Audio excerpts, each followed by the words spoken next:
when something bad happens to you, like you lose a job, there's lots to be learned and lots to be gained from those types of things. I don't really know if I'm interested in going back to work because I really enjoy this, making content all day. I have a lot more time at home. She says I'm a lot happier. She loves having me home.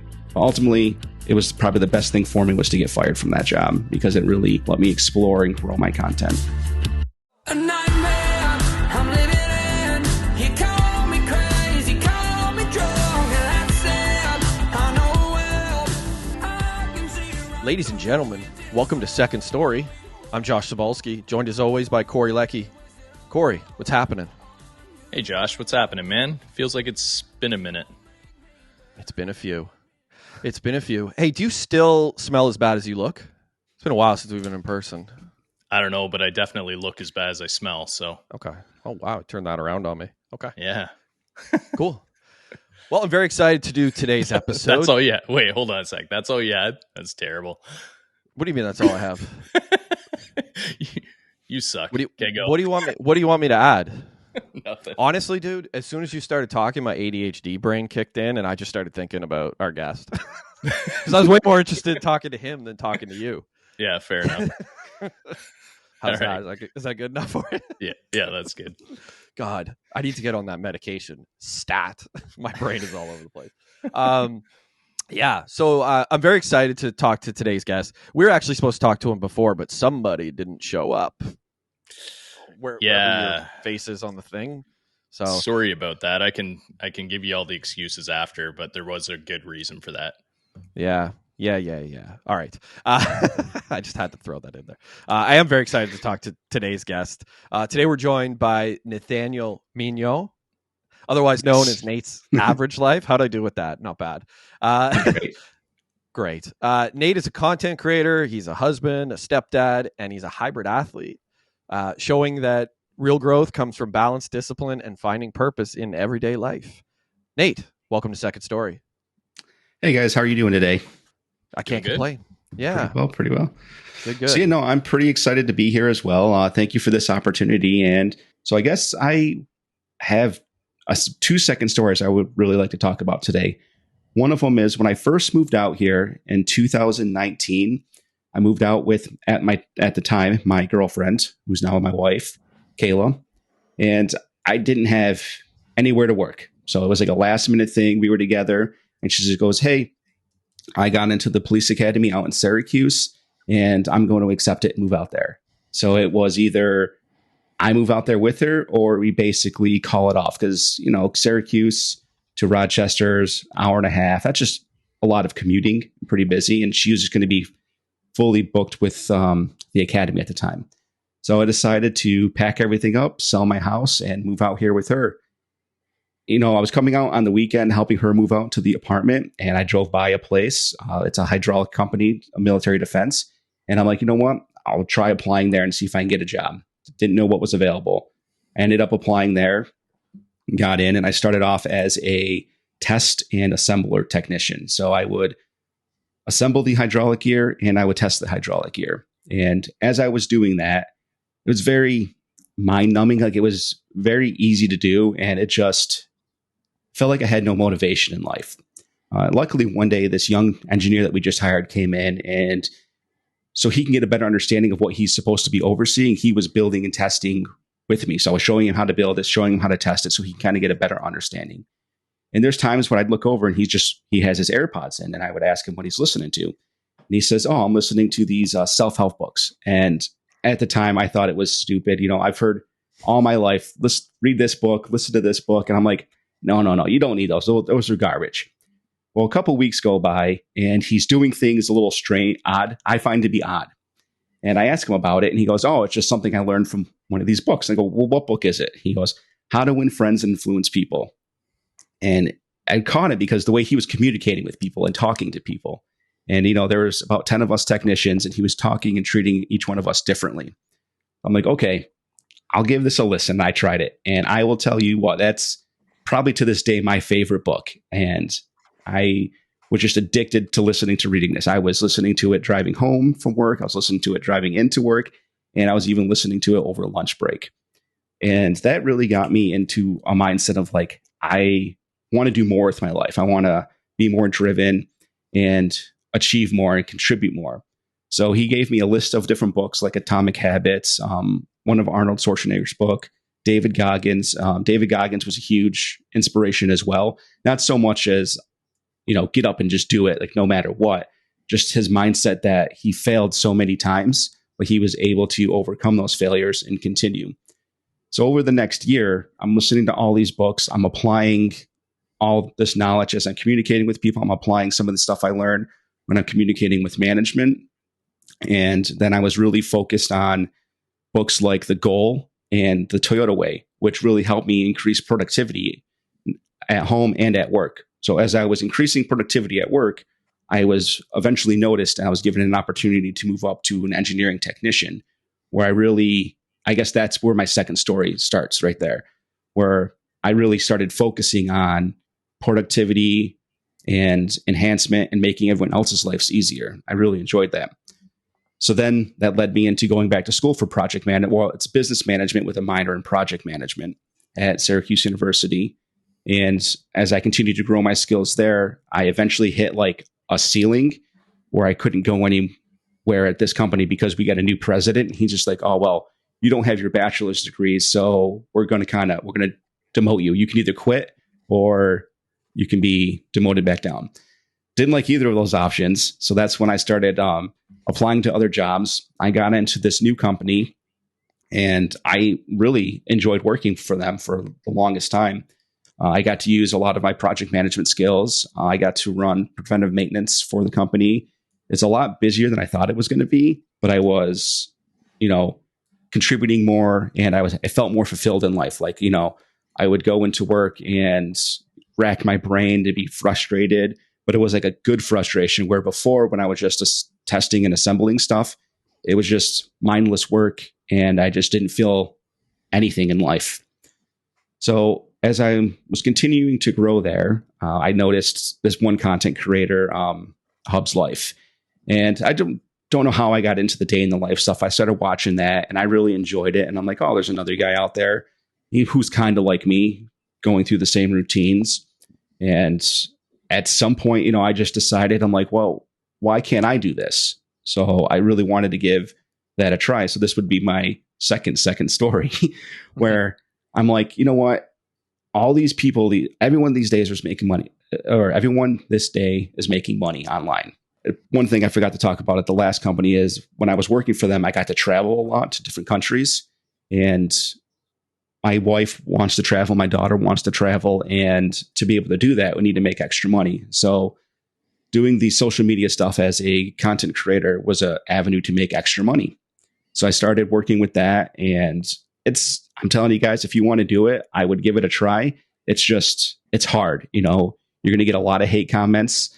You're going to get low views for the longest time. And then you're going to have one video that takes off. And that's all you need, is just that one video to pop off. And you just keep building on top of that and growing your community. So now I have almost 60,000 followers across all platforms.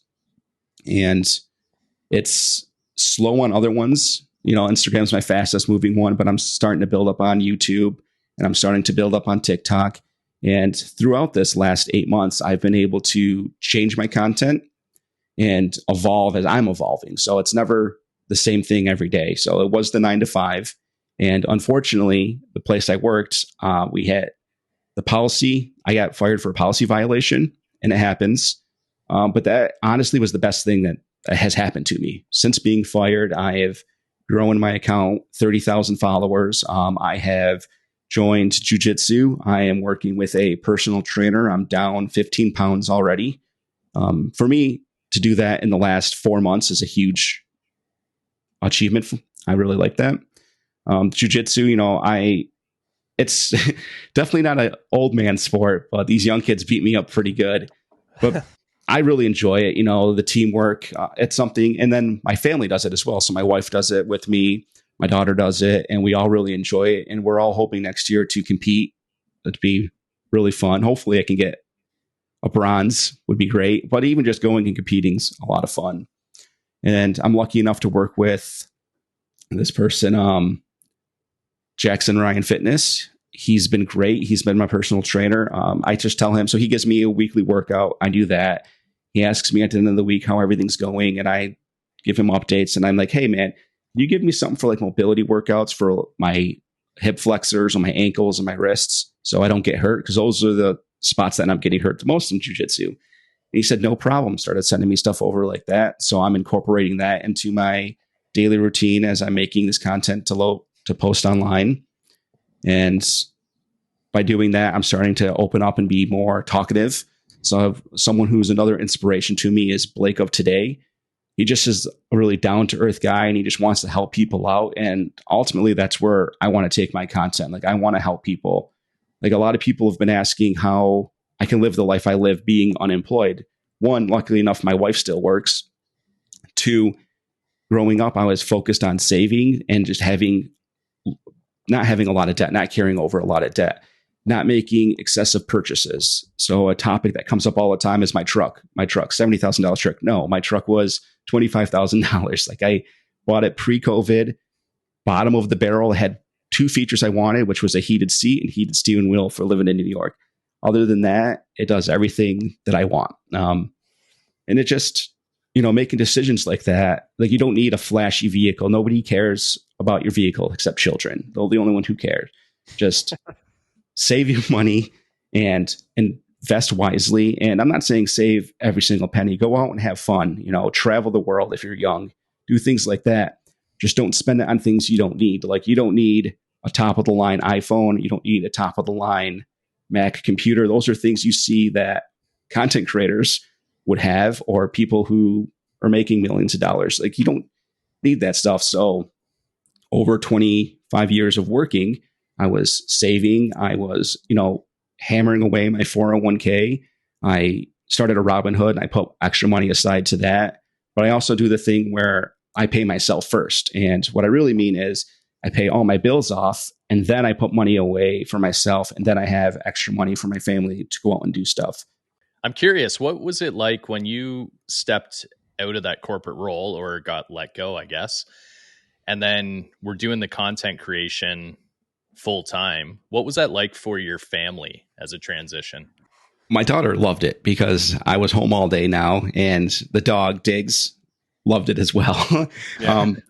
The wife understood. Like, I told her, I'm like, hey, I made a stupid mistake, and this is what I did. And she said, oh, that's stupid of them to let you go, because I felt really valued there. We just did the yearly reviews like a month before, and I got the highest in the company. And, they were raving about how well I did, because I would do things that wasn't part of my job title. Like, I was salary, so I didn't have to work over 40 hours, but there's many days I did because of the work I was overseeing. It had a lot of failures, and I needed to be there to correct it. Well, I didn't need to be there. I just wanted to be there to assist the technician working on it if he needed anything, and it made it easier. And anytime something went down over the weekends, I was the only one to answer a phone call to go in and help out. So all that stuff really helped out. So I was surprised. My wife was really surprised that I was still let go in that situation.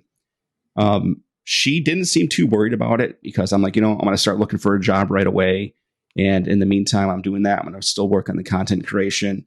So I was making a little money off content creation per brand deals. It's been pretty slow the last couple of months, but before that, I had a bunch lined up, which gave me I got a pretty big chunk of money that we also used for bills and stuff. So as I was unemployed, I was looking for jobs every single day, and I can't even tell you how many times I was applying to jobs.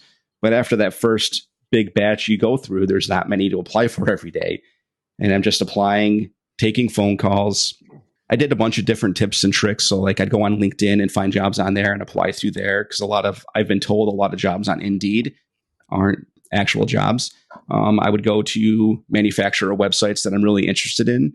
Like, I'd like to work for this company. So we have Saab in the area. I'm like, I'll work at Saab. And I went on to their website and applied there. They didn't have anything open. So for the first month, like, it was pretty bad. Like, I wasn't getting any callbacks. I wasn't getting any hits on anything. And then things started to come around, and I was getting a lot of callbacks, doing a lot of interviews.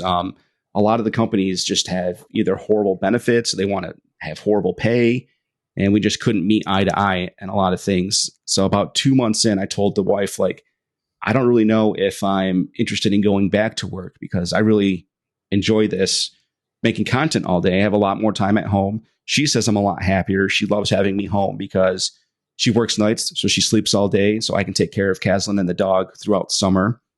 So she really liked that. She liked having more fresh cooked meals when she was home and breakfast and stuff. And just me being happier was a good thing. So it got to a point where that's really what we were deciding on. Ultimately, it was probably the best decision, or the best thing for me was to get fired from that job because it really let me explore and grow my content. Cool. The first video of yours that I ever saw on Instagram was actually the video the day after you got fired. And I remember watching that and being like, and just thinking to myself, this guy probably doesn't realize it, but this might be the best thing that ever happens to him. And it's funny to hear you say that now, that that's actually the way it played out. It's not always the case for people, but I think there are a lot of people, and Corey and I have done an episode on this, that get stuck in the region beta paradox, where they just sort of sleepwalk through their life. It's really not horrible, but it's not great, what they're doing. And then one day they get put into this crisis, they get fired, they let go, whatever it happens to be. And it turns out to be this great thing for them because it like unlocks something in them, and they go for it. And that's what you did. And that's awesome. Yeah, I am. I wouldn't be going back to work. I'm so close to being monetized. Instagram, we don't get paid for views or anything like that. It's just all brand deals. And I'm not getting them consistently enough to call it a job. So once I get, I'm kind of close on TikTok, I'm very close on YouTube, and start making that, then it would be something where I can jump in full time. It's just I'm uncertain right now. So the hard thing about content creating is, there's everybody and their mothers out there doing it right now, which I think people should do because, not everybody's going to be successful, but there are going to be people who are successful. And it's really a great way to, I guess, elevate your life and do what's best for you and your family. So the hardest part was deciding to take this offer, as I'm applying to places still. It's like, well, it's extra income on top of what we're going to be making with social media. So the social media stuff we can use to pay off even more debt and hopefully be down to zero debt in a couple of years here. And then really stepping away from that 9 to 5 is something that I would love to do. Maybe even before that, it just depends. I need to get to, I guess, a safe level. So I'm a very cautious person, and it just doesn't seem exactly like the time to jump in full force. So I'm putting as much effort as I can. I'm saving up to get a camera so I can do more long form videos for YouTube at a higher quality. The goal is to get there, and I'm getting close. I'm working hard at it. With a daughter back to school, it's going to be a lot easier to take the job because nobody's home during the day, so the wife can sleep. So it's not a big loss on that. And I just have to focus more on staying active, staying fit. I have a lot of things going on, but I'm pretty excited about it. That's awesome. Congrats on that. Yeah, just to speak to the content piece that you were talking about and people doing it. One of the big reasons that Corey and I actually started doing it is not necessarily for the content itself, although we do enjoy that part of it, but it was more so for the doors that it would open for us, like the ability to talk to people that we otherwise would never ever speak to, such as yourself, right? It's not like you and I would jump on a call on a Tuesday or whatever day, just, randomly, just for no reason. But when you have a show like this, you get the opportunity to talk to a lot of people. So that was one thing. The big thing was like networking for us, because we do have our own skill sets and things that we're trying to do. And this show kind of plays into it. So I definitely I echo what you're saying, encouraging people to go do content and to get out there and things like that. One of the, I don't know if this is necessarily a criticism that you receive. I haven't really seen it, but I've seen a lot of people in our age bracket who get this criticism, and it's that you're having a midlife crisis. Like, I don't know if you've received that criticism, but some people have said that to me. I'm not sure, Corey, has anyone ever said that to you? They just assume I'm past that. Yeah, you are past midlife. No offense, at least in Canada. But yeah, it's funny to get that comment, and it actually brought up something. I want to just read this little thing that Gary V said. I'm sure you're familiar with Gary V. Yeah. Yeah. So this is something Gary Vee said, and I thought it was interesting for the three of us because you're 37 now, right? Yes. Yeah. So you kind of went through your second story at 36, if I'm Yep. not mistaken. Yeah. Corey went through his second story at 36, and so did I, which is kind of funny. Yeah. That is funny. Yeah. So this is the quote from Gary Vee, and I thought it was interesting. So Gary Vee, quote, "If you're 36, you're a fucking child. You know what I was doing at 33? I was working in a liquor store. You don't have to feel like a piece of shit. You're still in the first quarter. You're not finished. 36 is a baby. You fuckers don't believe this, but it's true. In fact, I know so many of you love to joke about my point of view on this, but the second you realize it's true is the second your world and life start to actually move in the right direction. Whether you believe me today or you end up realizing how right I was in 50 years, it won't matter until you start acting on the truth of it. I love you all." That's a good one. Isn't it? I don't know if you know other people who have been 36 and kind of experienced this thing, this big shift in their life, but I've known a few, and it's very strange, the timing of it. And to see Gary Vee say like 36 specifically, I mean, my first thought is we live in a simulation, and that's what that is. That's my conspiracy brain, yeah. But I think there's a whole world out there of like men specifically, but I think women are going through this too, of people who it's not quite a midlife crisis, but it's almost like a crisis of purpose, I guess is the way I would put it. Why do you think that is? Or do you agree, and why do you think it is if you do? It's really tough because I think some of it has to do with just your family and your environment. So as I'm getting older, my daughter's getting more active and things. So now I want to do more things for her. You know, I want to give her more. I really want her to travel the world. Whoever has the opportunity, do that. Don't waste your money on big expensive things like an iPhone or a laptop. Like, take that money and travel. Like, it's the best thing you can ever do for yourself. Yeah. I think like that was the main driving factor for my second story to becoming a content creator, was making that extra income to do things like that for my family. So I want her to be able to do all these sport activities she wants to do. So if she doesn't like gymnastics, she can do jujitsu, which she loves. She can do soccer. You know, I don't want her to be limited based on the amount of income that I bring in for the family or my wife brings in for the family.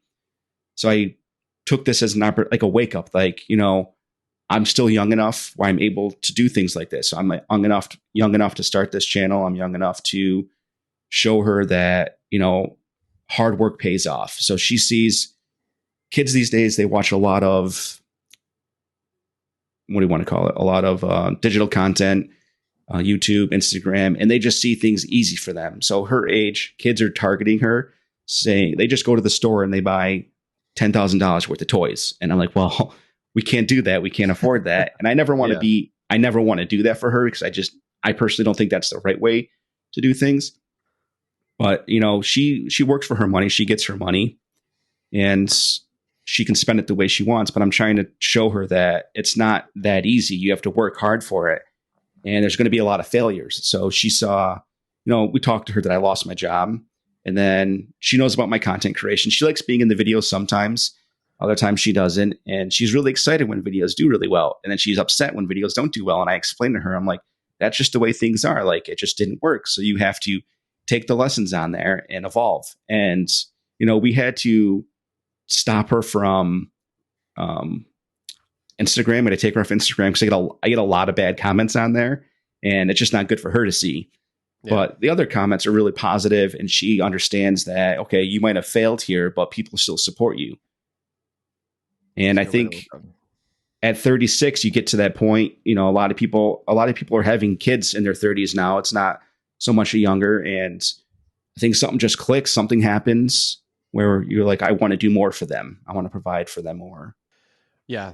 That's one of the driving forces for me too, was giving my kids some of the things that I deemed to be important that maybe I didn't get. And one of them was sports. I played hockey, but I was pulled out of hockey for a couple of reasons. And one of them was financial reasons. And it, like, I don't want to say messed up my childhood, but like I have ADHD, and we didn't know it when I was a kid. I only found out like a few weeks ago that I have ADHD. But looking back on it as a kid, it was something that like stole a lot of my self-esteem. Like I didn't have a lot of things that gave me confidence, but hockey was one of the things that did. And getting pulled out of it as a kid was like jarring for my childhood. Like it was a traumatizing moment. And I know people kind of snicker at that, go, oh, like you're being a spoiled brat. But like when you have, some type of mental illness, which, tons of people have, yeah, it can be, really bad for your life as a teenager, because kids don't regulate the same way adults do and stuff like that. So that's definitely tricky. And the travel component too. I've been nowhere. I've been to maybe 5 countries in my entire life. And my kids have been probably to 4, I think. So yeah, that's something I want to also give them. The core things that kids remember is family trips. Yeah. So like their core memories are family trips. And probably if you think about your own situation, like I think back, we didn't go on a ton of family trips when I was a kid, but those are the things I do remember. Me too. Where we went like camping to this place, or we went, to Florida or whatever. Like there was just different things that are kind of core memories when I was a kid. Yeah. So talking about that, last year we decided for Christmas we didn't get any. Well, we got a couple Christmas gifts. I think we got like $10 for each person, because we planned a trip in January to go to Orlando Studios, which took a lot of our savings. And Kaslin, she loves Harry Potter. So in an envelope, Kayla made up this really sweet. She's invited to Hogwarts. She got her letter to go to Hogwarts, and she was so excited about that. As soon as she opened that up, she didn't open up her other gift we got her, which was, I think we got her. What did we get her? We got her something else for going to Hogwarts, and a couple of friends sent stuff out. A couple of her friends bought her a robe and a wand and stuff. But she was so excited when she got that letter. She stopped and she called her Nana. She called her grandma, which is my mom. Nana's Kayla's mom. She called her dad and just let everybody know that she's going to Hogwarts. And I think that was a better use of our money than spending money on gifts that she's either going to break or be uninterested in a couple of weeks or months. It was a lot of fun. And I recommend families should maybe start doing that. Like gifts are, I think, big media want you to go out and spend money on gifts. They think that's what people want. People don't want gifts. People want to spend time with their family, and they want experiences. So it was the best experience we've had in a long time, just going away for a week. She's tried new food she's never tried before. She's gone on new rides she's never gone on before. She was deathly afraid of roller coasters, but we convinced her to go on several of them while we were there. She had so much fun, and she still talks about it. She wants to go back, and she wants to go back to Hogwarts and have a lot of fun. That's cool. Yeah. She'll remember that when she's 36. That'll be Yes, the that's she right. remembers. Yeah, exactly. But yeah, I agree. Those memories. I just want to make a comment about the 36 thing. I think there's a few things that are happening as well. So 36, we see that as a bit of a downward slope to 40. And when you were younger, 40 was like, you were like, man, 40 is so old. Yeah, right? Real old. Yeah. So you still have that memory of you as a kid go, man, 40-year-olds are so old, right? So I think 36 is that kind of like that. Okay, I've still got time. I'm on this downward slope to 40, but I'm still in this like 30s. I'm still young. And you just have this mindset that it's like, okay, now's the time to act. And I don't know. All 3 of us did it. So maybe there's more. It's in your 30s is a good time to start, a good time to turn. Not that your life's going in the wrong direction, but it's a good time to find purpose and do different things. So, I'm out of shape. Technically, I'm obese to what my doctor says. And I just wanted to start working out and getting back into shape. And luckily, jiu-jitsu's been there. Apparently, everybody in their mid-30s joins jiu-jitsu, because that's one comment I get all the time. Well, of course, you'd be joining jiu-jitsu at your age. Well, yeah, it's fun, and it's something I could do with my family. So I go. Kayla goes with me, so we can roll together, or she can do the women's class, and then Kaslin's is right after. And it's a lot of fun, cheering for each other. And then when we get home, Kaslin wants to practice some more, and Yeah. try to put me in an arm bar. And, you know, I didn't think I was going to enjoy it. Thought I was too old for it, but I really do enjoy it. And you're not too old. And anybody in their 30s or 40s who wants a hobby to do with their family, it's something to look into. You know, I can't contribute to Kaslin's growth in soccer as much as I can with jujitsu, but I enjoy still watching her play soccer. It's just fun that the whole family gets to do this together. It's another family bonding opportunity, which is important. Not to mention of all the martial arts out there, because I grew up doing Taekwondo, and then I quit when I was like 14 and went back to it when I was older. With jujitsu specifically, having your daughter in there, it's the best potential, like the best possible self-defense for her.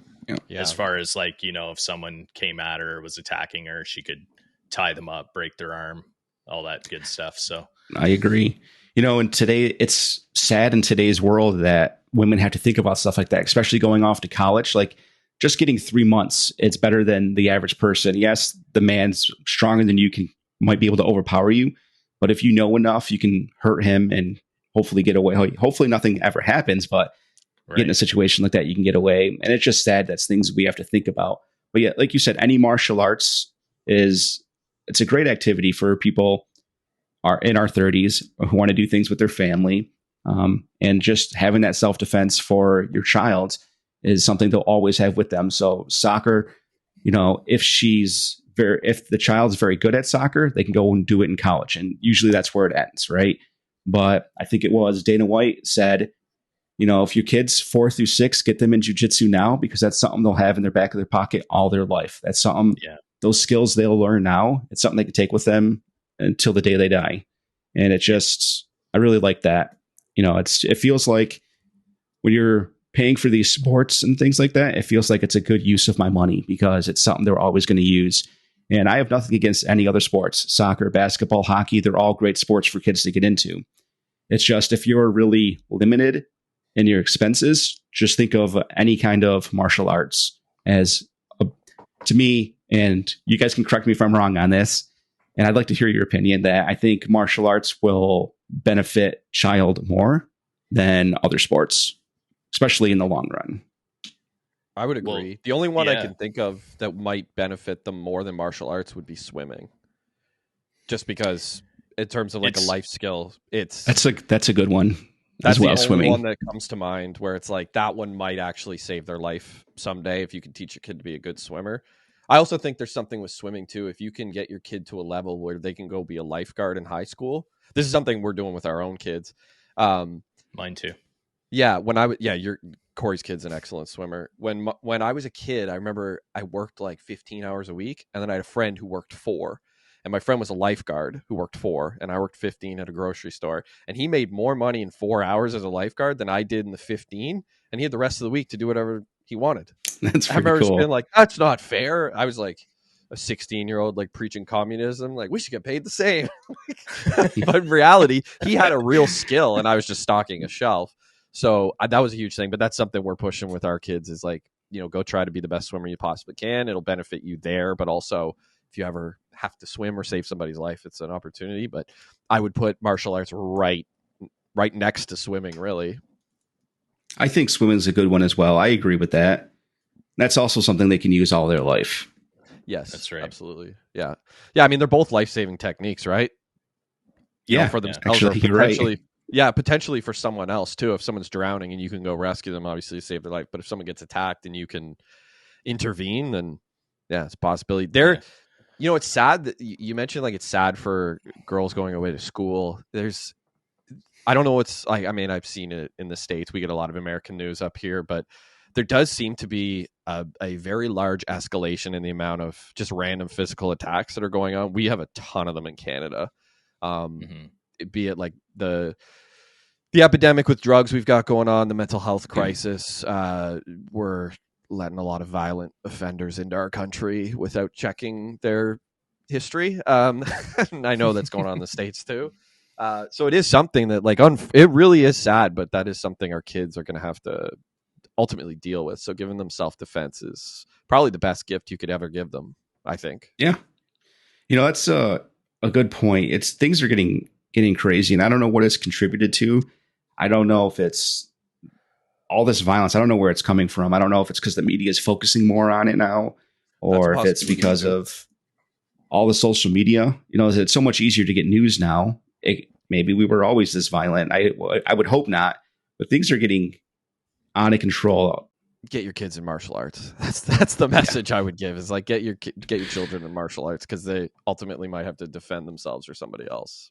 I agree. So something else I wanted to talk about, I wanted to go back to, is originally you saw me because of my unemployment video. So that was my first day of unemployment, and I've gotten 4.6 million views on that. So I have so many comments, and people are asking about specific things that I want to discuss. So a lot of them are people in the same situations. So right now in the States, the job market is horrible. You may think everything's nice and fine. You see job postings everywhere. Like, okay, you do see job postings everywhere, but so I think, honestly, I think some of those are fake. But they are.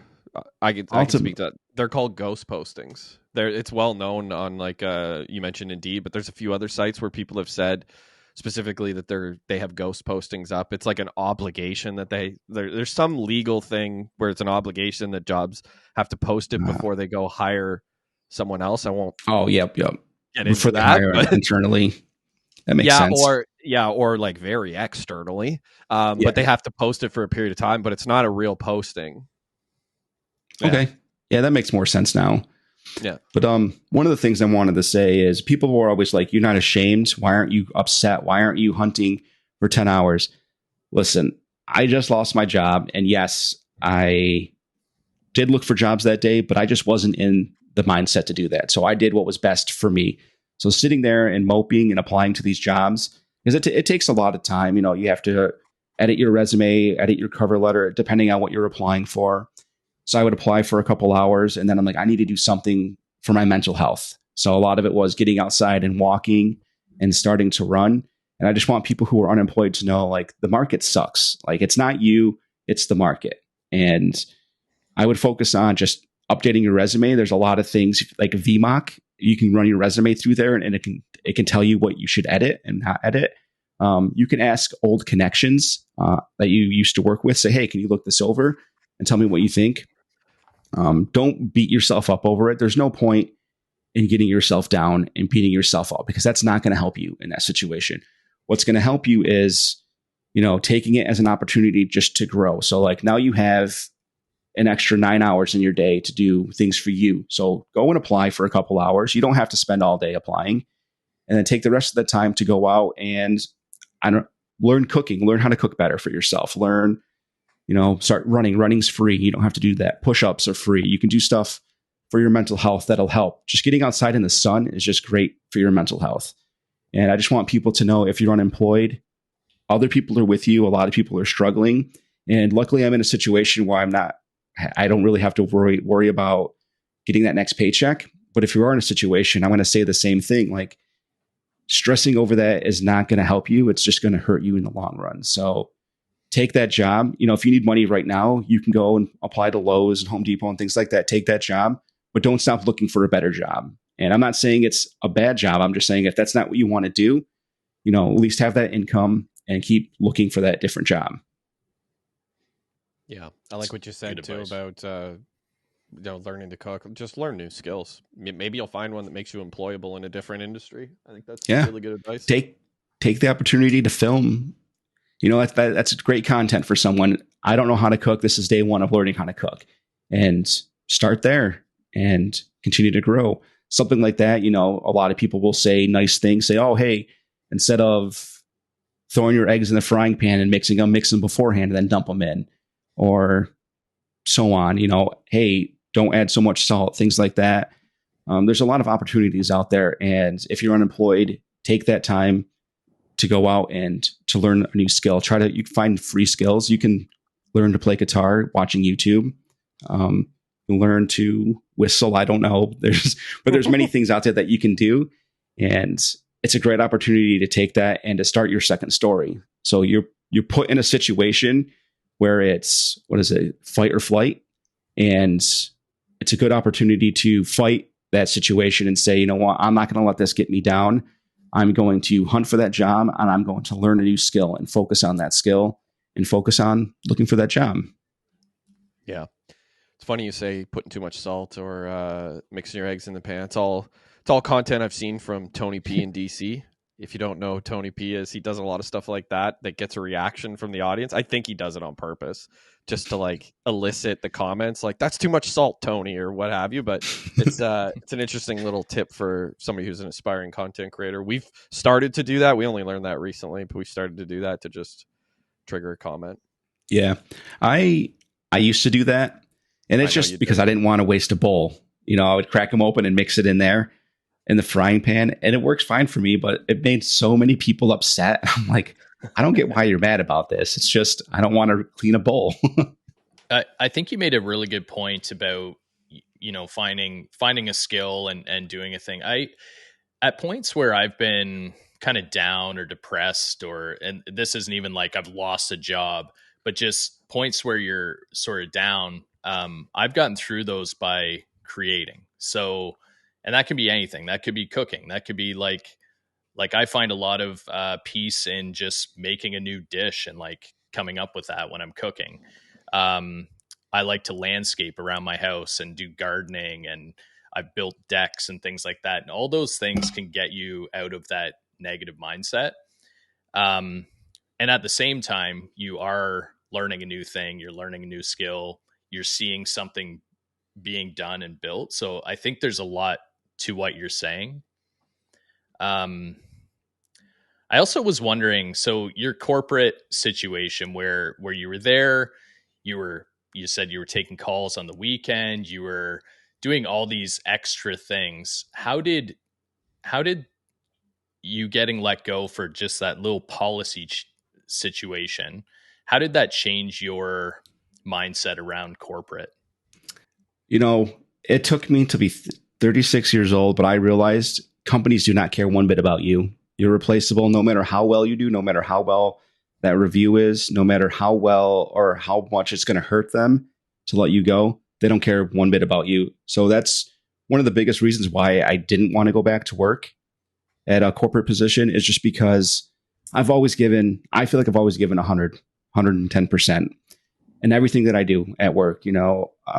Even I was salary, so I didn't make overtime, but I was putting in 50, 60-hour weeks sometime. And they never asked me to. I just did that because I felt obligated to. I enjoyed what that I was doing, but I felt like, okay, if I get this problem fixed this week, it's not next week Nate's problem. It'll be taken care of. And I thought that would reward me. Well, at the end of the year, when I got my raise, it wasn't as nice as I thought it was going to be, but compared to everybody else, it was a lot better. And then it made me thinking, and then after I got fired, I was thinking about that, like, they're really going to be hurting. And they did hurt for a couple of months until they replaced me with two different people. So that's good, at least. And then I think back to the other place when I was working for that military defense company. And the same thing there, like I would put in 60-hour weeks, even though I was getting paid for those 60-hour weeks. But I did that for almost a whole year because they asked people I volunteered, like, hey guys, we need people to work this weekend to do this. And I'm like, I'll do it. And I did that. And then when I got my promotion, I was super excited about, and I was still doing that. I was coming on the weekend and helping out back in a test and assembly. But then when the new president came in, it was the same thing. He's just like, you don't have your degree, we're going to demote you or you can leave. And I'm like, well, I've been busting my butt off. And he goes, well, you've been paid for it. I'm like, well, yeah, I've been paid for it, but I didn't do it just for the money. Like, I don't want to spend 60 hours of my life or a week in here. Like, I did it because I thought it would open up more opportunities. And he goes, well, if you had a degree, it would open up that opportunity. And I was like, so it just leads me to think that they don't care one bit about you. Doesn't matter how well you do for them. Doesn't matter how much money you make for them. They can replace you, and they will replace you. So I would say don't put in 110% anymore, because it just doesn't pay out. Take that extra time and put it into making content, into learning a new skill, guitar or cooking, and don't waste it at work. Very salty about work. And it's 100% my fault for filming at work. I misunderstood the SOP that I signed. But I was just really shocked I didn't get a warning or anything. It was that's just, surprising. I just left there. I worked late. I just left, got home, and I got a phone call as soon as I sat down in my chair saying, hey, don't come in tomorrow and don't come in next week. And I was like, okay, why? It took a full week for them to call me up and tell me why I was being let go for filming at work. You're not as salty as you probably should be. Corey and I are way more salty than you, I'll be honest. So Corey, it's funny it's not funny, but it's ironic to hear other people say it because Corey and I have been through the exact same thing. I won't go into the details too much because I have done so on this show a bunch of times, but we basically went through the same experience where we were putting in the 50, 60-hour work weeks, not for extra pay or anything like that. But then in the end, kind of got to review time, and it was just like, here's some crumbs type of thing. Yep. And I think that there is a whole world of people who are figuring it out. I think it's late. People are figuring it out in their 30s after doing it for 10 years. But it's going to be interesting to see what it leads to, because I don't think it's going to lead to like the death of the 9 to 5, but I think it's going to create a very unique challenge that we've never had before when it comes to 9 to 5 employers or corporate employers, that they're going to have a lot of people who are going to be hyper aware of the fact that they're sleepwalking through their job, whereas people used to just sleepwalk completely unaware that they were doing so. But now you've got people who are like actively aware that they're sleepwalking, and that's going to be strange to say the least. Maybe that's where it comes from. It takes us to our mid 30s to figure out that work's not worth it anymore. And I don't mean work's not worth it. I just mean that for all the young people listening to this, you're go-getters. I'm sure I was in that spot too. Like I just wanted to be the attaboy. Nate's the guy, go get him to do things. But I'm not lazy by any means. I just realized it does not help me in any way to put in an extra 20 hours a week. Yes, I get a little extra pay, but it doesn't do anything. Oh yeah, I got a good review, but the guy behind me got 1% less. So yeah, was it really worth it? Was it worth putting in an extra 1,000 hour or 500 hours that year that I lost with my family? It's not. And I just want people to be aware you're not lazy, and people are going to give you crap if you're one of those people who say, oh, I'm working my 40 and that's it. And don't listen to them. I don't know what their problem is. I don't know why they think it's cool to work 60 hours. It's not. It's just do what's best for you. And working extra hours isn't going to help you. I personally don't believe it's going to help you. I don't know anybody who put in all that extra hard work and it benefited them in the end. Maybe the small few. Yeah, I have one friend who is a freelance consultant, and then I have another friend who worked a corporate gig, and I would say that they probably worked equally as hard for a lot of years. The difference was that the friend who was the freelancer solved very big problems, but very few of them. So he would solve one big problem here, maybe take a few weeks, then solve another big problem, then another. And he wasn't employed by anybody, versus my other friend who worked in corporate would solve 50 big problem or 50 little problems in maybe a week. And then the next week, 50 little problems and little problems and little problems. And what I kind of learned in knowing both of them, they don't know each other, but they're just two people I know in different circles of my life. But what I learned kind of talking to them is that if you want to make big money in your life, you can work hard and make it. You just have to figure out how you're going to solve very big problems. And you don't need to solve many of them. You can just solve a handful. Versus like in corporate, there's a lot of stuff that I think is manufactured problems. Like they're kind of just, they come from within because maybe somebody didn't do their job, or maybe the boss was late giving you assignment. And it's like this fake urgency. I get a lot of, like, I still work in corporate. I get a lot of fake urgency. And I just kind of roll my eyes because I'm completely aware that it exists. And I still, I'm still in a spot where I got to do it. But there's this manufactured urgency. And if you're solving small problems, you're never going to make big money doing it, because anybody can solve a little problem.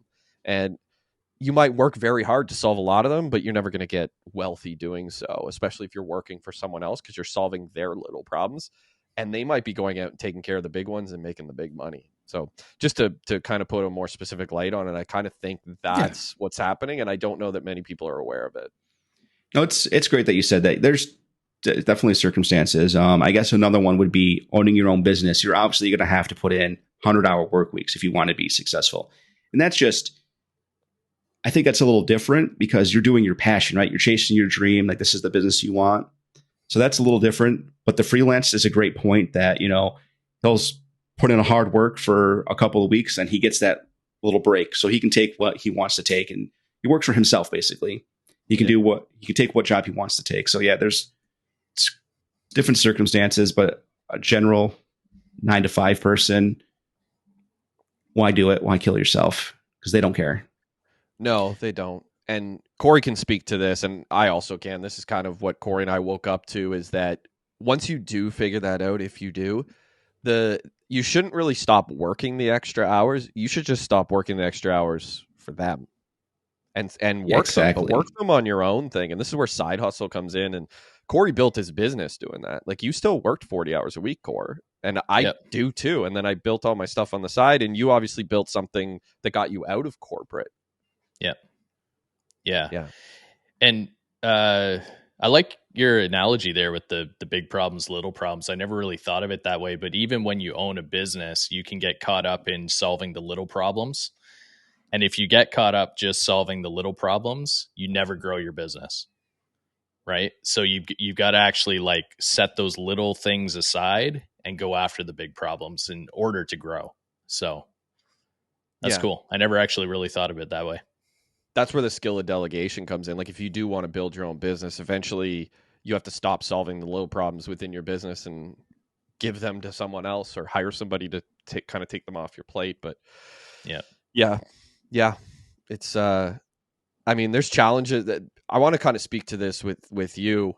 So we're kind of talking like the whole balancing thing. Like, you're going back to work, and you said you're gonna have to sort of figure this out before and after work, how you're going to balance. Have you thought about how you're going to balance all of these things, like going back to a job and still building your content on the side?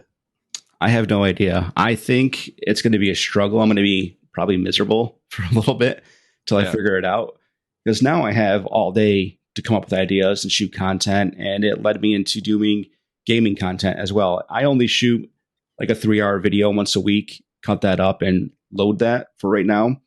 But if I got to a point where I was doing this full time, I would do more gaming content. I enjoy just taking a break, decompressing and playing a game. It's fun. Picking up a 9 to 5 is going to be very difficult. Trying to think of ways to be creative. I'm actually talking to some other content creators, and they're telling me not to go back. But I'm like, situation, like, I'm not 100% making enough to be a full-time content creator. I'm almost there. I've been thinking about, I don't know what I'm going to do. I'm going to do before work, and because I'm not going to film at work again. Actually, this job is majority work from home. I have to go to the office once a week, but I'm not going to film at work or while I'm doing work again. I learned my lesson with that, and probably focus on a lot of after work stuff with the daughter and the wife. I think it's what I'm going to target more. And then do more things like Blake of Today. I really want to get into talking and being more motivational. I want people to learn from my experience that it's okay to be unemployed, and you can take that as an opportunity to grow and turn it into a second story and really evolve yourself and do what's best for your family. Because I personally, and people can disagree with me, I don't think a 9 to 5 is what's best for your family. I think being your own boss is the best thing you can do for yourself and for your family. The freedom you can have. So we can go on vacation for a week. And if I was monetized on YouTube or TikTok, I would have made money all week when we were on vacation, right? Just by posting what I'm doing and interacting with people. But at the 9 to 5, I have to take vacation. And yes, I'm getting paid for vacation, but I'm not really, I guess it's the same thing. Never mind. Well, no, it's not. I do agree with you.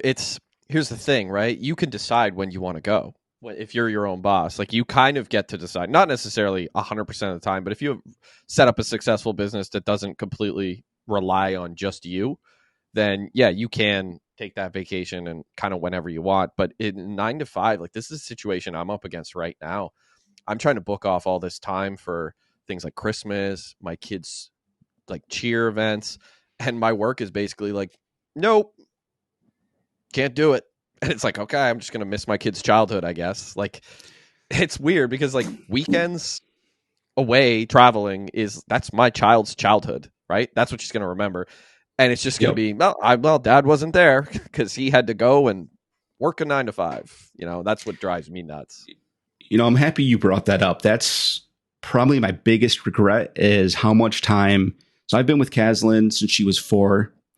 So how much time I've missed since she was 4 to where she's 10 now, just by working. There's times where my wife's like, "Hey, we're going to go down to the lake," and I'm like, I've got to work. I use the excuse I've got to work, and I didn't really have to. It's just I wanted to. I felt obligated to work, and I missed a bunch of stuff that she would do down there. I missed her going on her first roller coaster, which was a huge surprise. There's a bunch of games I missed, and I can't ever get those back, and it makes me really sad. There's so much that I missed just for a 9 to 5 that didn't care about me. Yeah. And I just want people to know, like, there's more to life than just work. And I would put your family first. Do whatever you can to put them in front of work because they're more important than work is. I'm going to ask you a tough question, and I'm going to go on the side of those other people that were saying to you, why go back? So you're saying you're almost there. You're saying I'm pretty close to being there. Is that 9 to 5 going to push you back years getting there? Or do you think you'll be able to? Well, I'll say this. I'm going to focus more on my content creation than my 9 to 5. And that sounds bad, but it's more like when I was working my other 9 to 5, I'd always find extra work for myself. Like I'd go out of my way to find work, to be that person that people want to rely on. I'm not going to do that. I'm going to do my job, what they give me, and get it done. So if they say, "Hey, I need this done by Friday," I'm going to get it done by Friday. I'm not going to bust my butt off and get it done by Wednesday, putting in a bunch of extra hours to say, "Oh, here you go," because they don't care. Half the time when I get it to them Friday, they're like, "Oh, I forgot all about this." I'm like, "Oh, There you go. It's there." So when I say I'm going to focus more on my content creation, that's what I mean. Like I'm going to put in my 40 hours. I'm going to do, I guess technically it's like, I'm going to do what's required of me and what we agreed to, and I'm not going to go above and beyond, if that makes sense. Yeah, you're going to meet the requirements. Yep, meet the requirements really, because all the people I work with, I can't say all the other people, majority of the people I've worked with do the same thing, and 99% of the time get the same exact raise I get or end of year review I get. So why do it? I specifically had one person I worked at. This was when I lived in Rochester. I worked at a semiconductor factory. We did a fireman shift, so it'd be 4 days on. It switched from days and nights. On the night shift, he would sleep all night, and like my boss knew he would sleep all night, didn't care. And at the end of the year, we got the same exact raise. And it's another company. I put in a bunch of overtime. I came in on weekends and off my shift, and to get the same raise as somebody who was just sleeping the whole time, it frustrated me. Mm-hmm. Yeah, no doubt. Yeah. Now you get to be that guy sleeping all the time, and someone else can be frustrated. I try to. I still wake up at 6 o'clock. I can't sleep in. Yeah. I stay up late though. You're kind of doing a reverse Hub's life. Like Hub's life, actually, he built his brand around working a 9 to 5, and then exited his 9 to 5, and he caught a lot of shit for it because people felt that he like did a bait and switch or whatever. I mean, I thought it was just growth, but other people have different opinions on it. It's actually like he's become kind of a controversial figure. And I'm just like, this dude, who doesn't change their life? It's not like you just, I'm going to do this and then, nope, I'll do it till I die. Anyways, that's besides the point. But you look at it, you mentioned that Hub's life was like a big inspiration for you, and you're so close to being able to do it full time.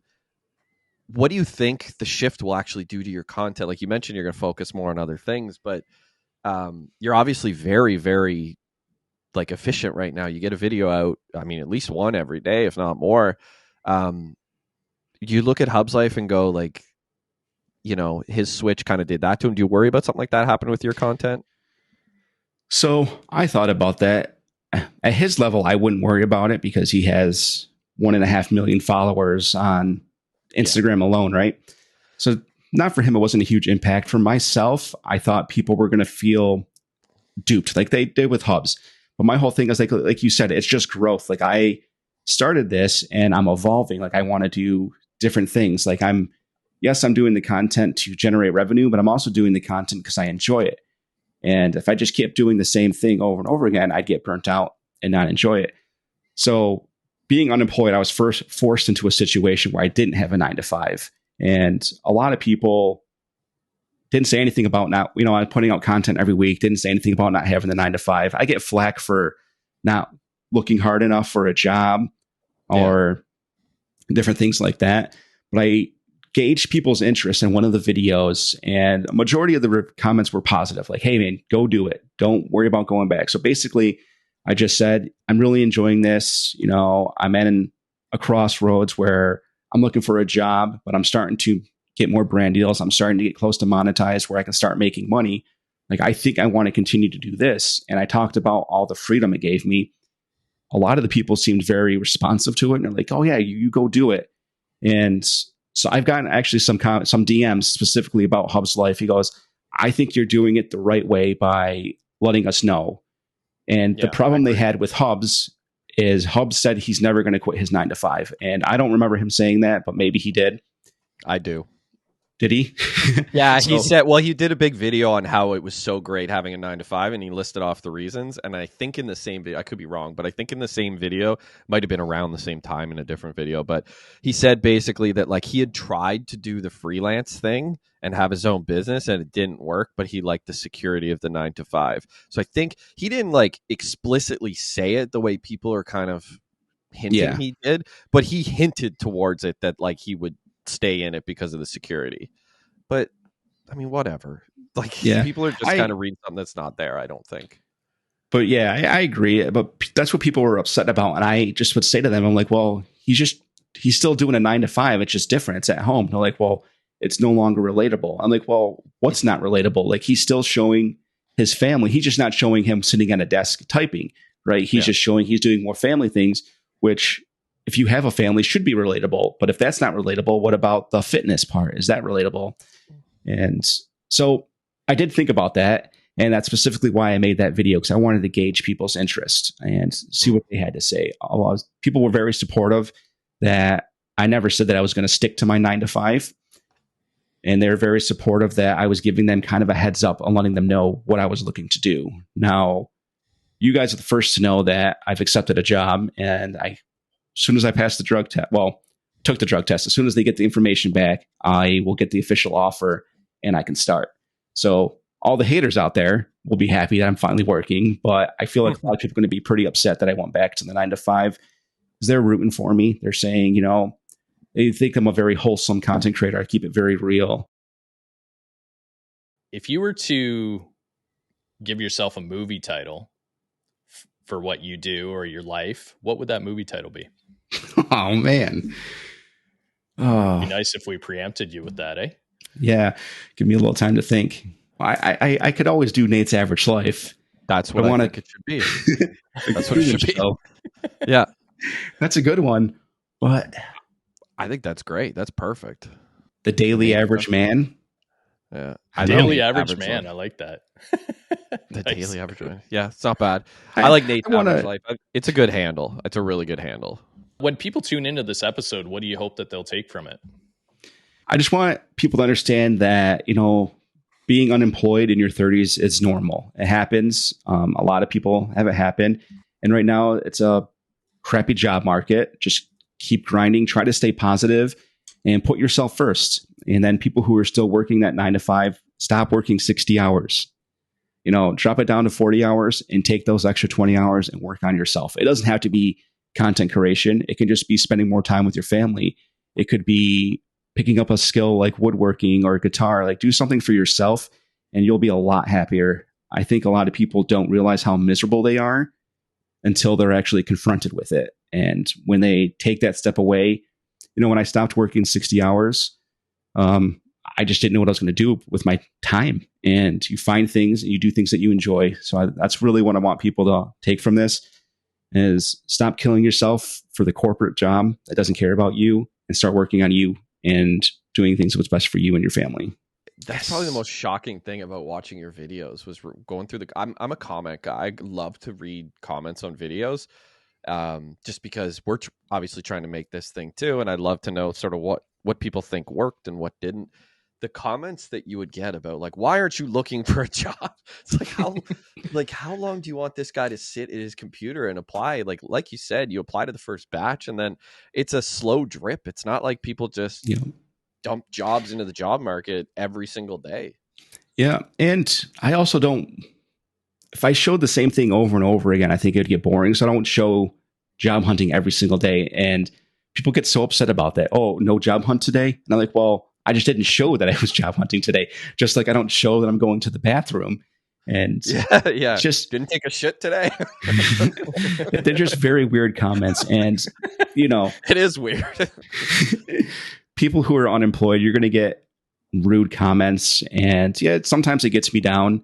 I just try to stay positive about things. Like I work really hard on not letting the little things get to me because I can't control that I was fired, right? Well, yeah. If I didn't post content, I could, but there's nothing I can do now that I'm in this situation.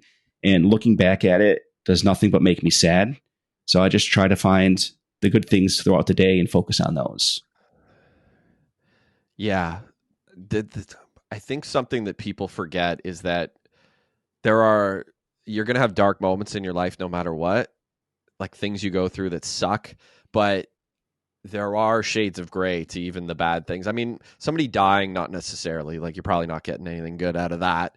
But when something bad happens to you, like you lose a job or maybe you lose a friendship or, you know, there's lots to be learned and lots to be gained from those types of things. And, you know, I've lost friends where I've learned a lot about myself from it and been like, you know, I did that or whatever, or like, I won't, you know, make that mistake again, or I won't be friends with someone like that again.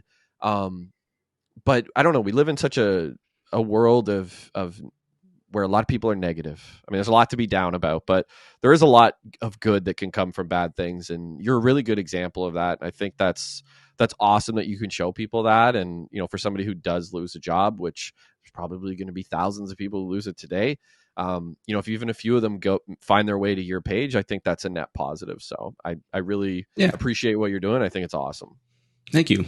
Yeah, I just want people to know that it's normal. You know, it's average, right? It happens, and don't beat yourself up over it. That's the worst thing you can do is put yourself in a negative mindset. Just really focus hard on, I guess it sucks. I was there with you, but do something that makes you happy to get out of that little rut. You know, don't just focus on the negative because there's so much more to life than working. Yes, we need to work to make money to pay for things that we want.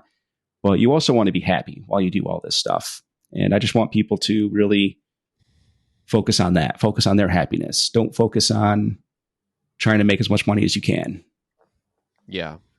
And you're probably not going to find a job if you're super negative or down on yourself. It's going to make it a lot harder. Like, what do you bring to the table? Well, I'm a real piece of shit and I'm miserable all the time. Like, good luck in an interview if you're behaving that way. So that stuff shows, you know, there's times where I didn't think I'd come home from work. I felt like I was fine, but like my wife's just like, what's wrong? And I'm like, nothing. She goes, why are you snapping at me? I'm like, I'm not snapping at you. And she goes, you just don't seem like yourself. And to myself, I felt fine, but to her, I just seemed not normal. And reality, it wasn't normal. I was stressed about something that happened at work. And I was bringing that home for whatever reason. But since being unemployed and doing this 9 to 5, I've been so much happier. And she says more tolerable to be around. Well, that's good. Yeah. Where can people find you, Nate, before we get out of here? They can find me. All the tags are the same. Nate's Average Life on Facebook, Instagram, YouTube, and TikTok. Perfect. Thanks so much for doing the show. We really appreciate it. And best of luck with everything. Thank you. I appreciate being on here. Thanks, Nate. Appreciate it. You guys have a good one. Well, thanks again for tuning in to Second Story. Flip the script, write your sequel. See you on the next one.